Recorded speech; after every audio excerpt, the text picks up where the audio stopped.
Olá, pessoas! No episódio passado, deixei vocês num momento muito específico.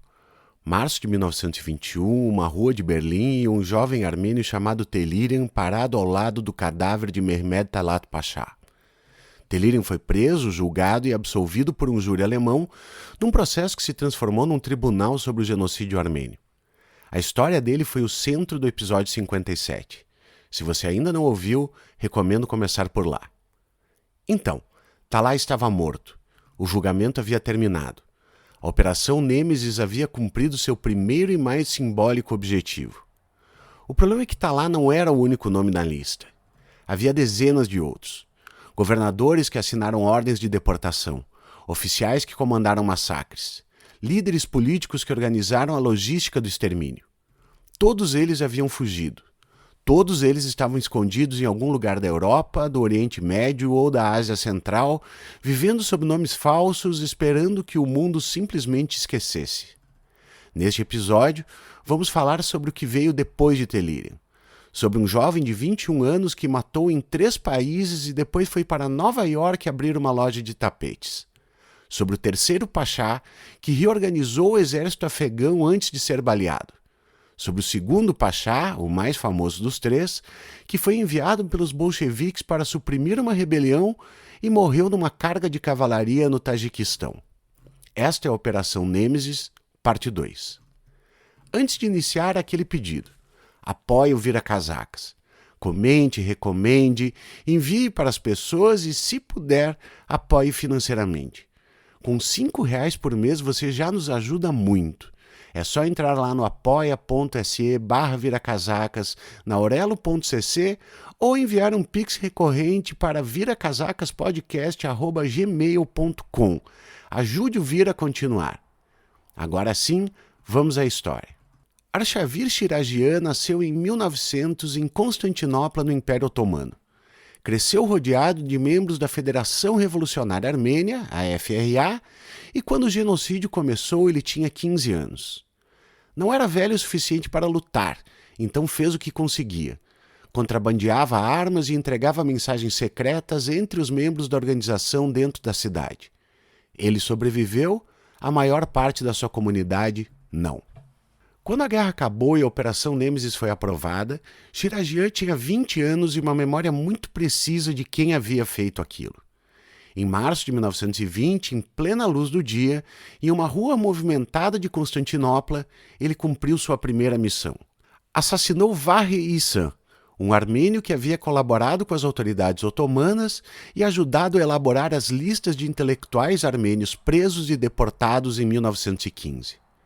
Shirazian descreveria Ihsan nas suas memórias como um traidor desprezado por seus compatriotas, seus parentes e, eventualmente, pelos próprios filhos.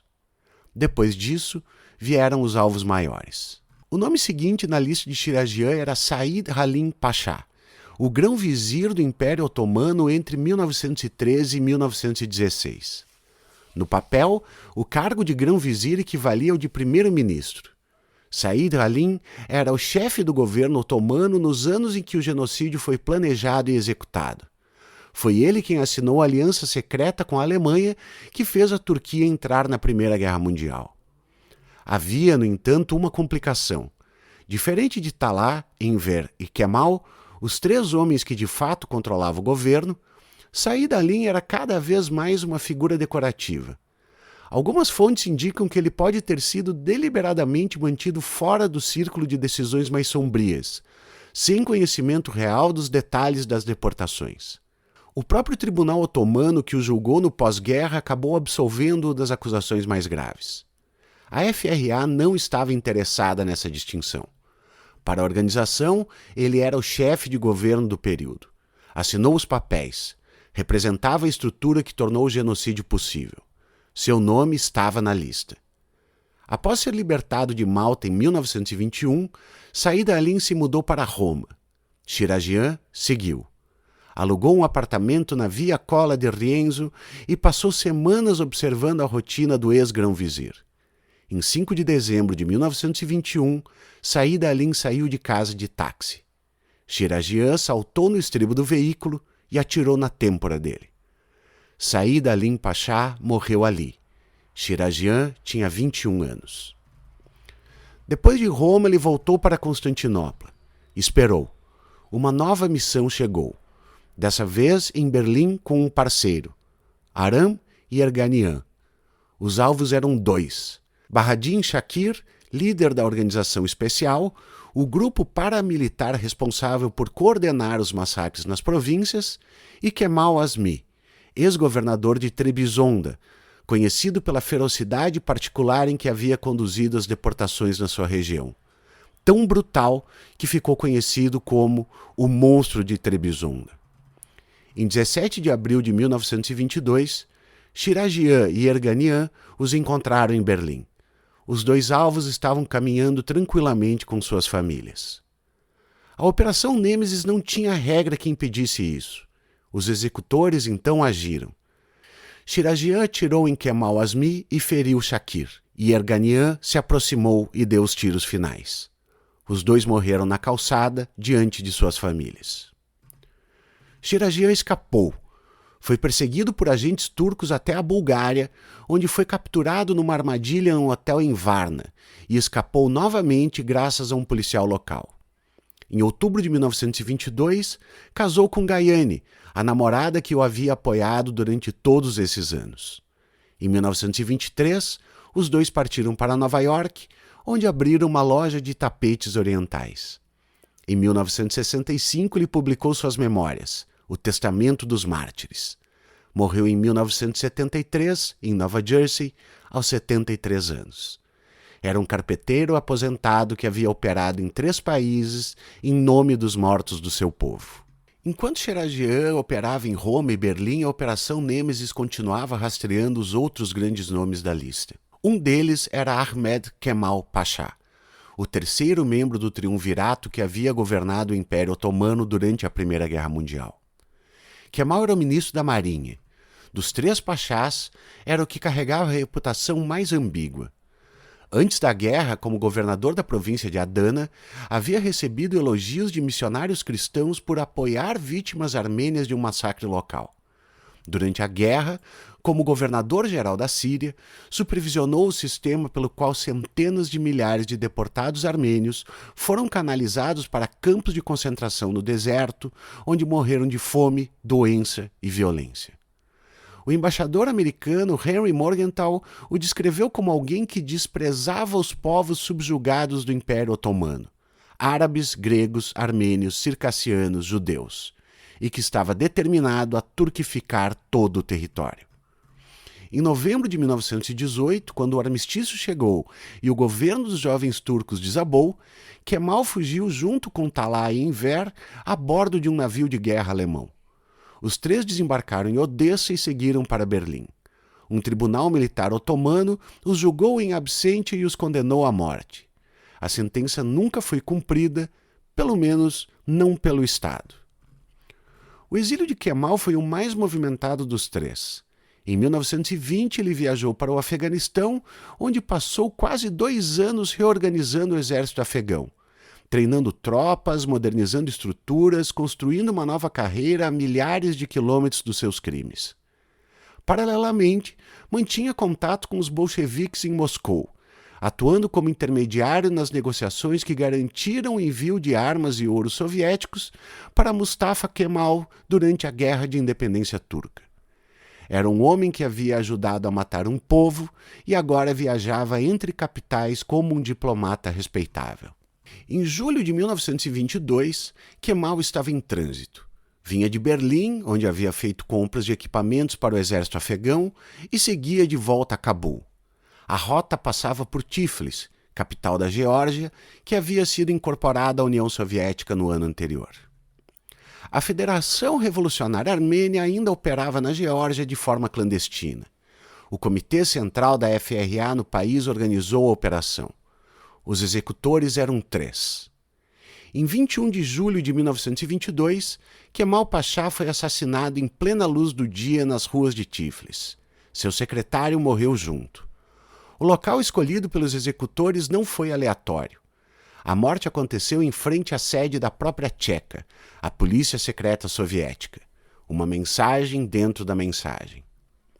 O New York Times publicou a notícia 5 dias depois, com uma nota da Associated Press datada de Tiflis. Cemal Pasha, ex-ministro da Marinha do governo unionista turco, chefe do Estado-Maior do Exército Afegão, foi assassinado aqui. 2 armênios são acusados do crime. 2 armênios. Informação errada, nenhum nome, nenhum contexto. O mundo leu a notícia e passou para a próxima página. Havia um detalhe que o telegrama da AP não mencionava. Talá estava morto desde março do ano anterior. Said Alim estava morto desde dezembro. Bahadin Shakir e Kemal Azmi haviam sido mortos em Berlim em abril. Com a morte de Kemal em julho, 2 dos 3 homens que haviam governado o Império Otomano durante o genocídio estavam eliminados. O terceiro, o mais famoso, o mais ambicioso, o mais difícil de encontrar, ainda estava em algum lugar na Ásia Central. Seu nome era Enver. Ismail Enver Pasha era o mais famoso dos 3. O mais carismático, o mais ambicioso, o mais perigoso. Ministro da Guerra do Império Otomano, arquiteto da aliança com a Alemanha, o homem que havia levado o Império para a Primeira Guerra Mundial e depois culpado os armênios pela derrota catastrófica na Batalha de Saraquimes, onde ele mesmo havia comandado e perdido um exército inteiro no inverno do Cáucaso. Junto com Talá e Kemal, é considerado um dos principais responsáveis pela morte de entre 800 mil e 1,5 milhão de armênios. Quando o armistício chegou em 1918, Enver fugiu para Berlim com os outros. Adotou o nome falso de Ali Bey. O tribunal otomano o condenou à morte em absentia. Mustafa Kemal recusou qualquer envolvimento com ele quando a Guerra de Independência Turca começou. Enver era um homem sem país, sem exército, sem futuro imediato. Foi nesse momento que os bolcheviques apareceram. Em 1919, Enver conheceu Karl Radek, representante da Internacional Comunista em Berlim. A proposta era sedutora. Moscou poderia ajudá-lo a derrubar o governo de Kemal na Turquia se ele colaborasse com os soviéticos. O plano, porém, não foi adiante. Moscou não tinha um interesse real nisso, mas o contato permaneceu. Em 1920, Enver foi a Moscou. Propôs ideias, negociou e encantou. Os soviéticos o receberam com desconfiança, mas acharam que podiam usá-lo. Em novembro de 1921, o governo o enviou a Bukhara, na Ásia Central, com uma missão específica: ajudar a suprimir a revolta Basmachi, um levante de muçulmanos turcomenos contra o poder soviético na região. Enver chegou a Bukhara como representante de Moscou. Então, ele trocou de lado. A lógica de Enver era a seguinte: os Basmachi eram povos turcomenos e muçulmanos lutando contra o domínio russo. Para um pan-turquista convicto, alguém que sonhava com um grande império unindo todos os povos turcos da Anatólia à Ásia Central, aquela revolta era a oportunidade da vida. Em questão de semanas, Enver passou de emissário soviético a comandante supremo dos rebeldes. O que se seguiu foi, dependendo de como se olha, ou um surto de grandiosidade ou um projeto geopolítico genuíno.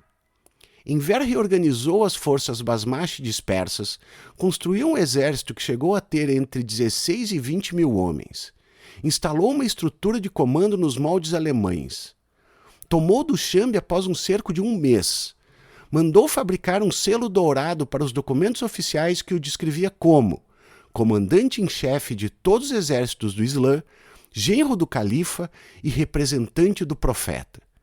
Chegou a se autoproclamar emir do Turcomenistão. Os bolcheviques entraram em pânico. Por alguns meses de 1922, grande parte da República Soviética de Bukhara estava sob controle Basmachi. Só que Enver cometeu os mesmos erros de sempre. Combateu uma guerra de guerrilha como se fosse uma guerra convencional, com trincheiras e ataques em massa, exatamente o que não funciona para um movimento insurgente. Alienou aliados locais com sua arrogância. Ibrahim Bek, um dos principais líderes Basmachi, se rebelou contra ele em junho de 1922 e atacou suas próprias forças pelo flanco. Os soviéticos lançaram uma contraofensiva maciça em maio, recapturando o território rapidamente. O exército de Enver desmoronou.